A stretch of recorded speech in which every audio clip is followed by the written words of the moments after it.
তামোল পাণৰ শৰাই আমাকো নিয়খি আগে বঢ়ায়।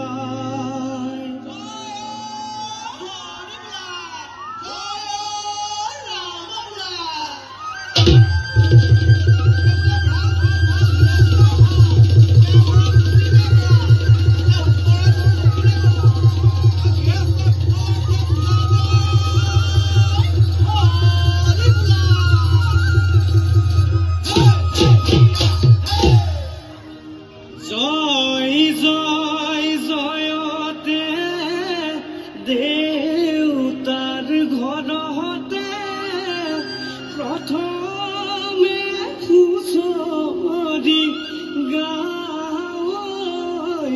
গোবিন্দাই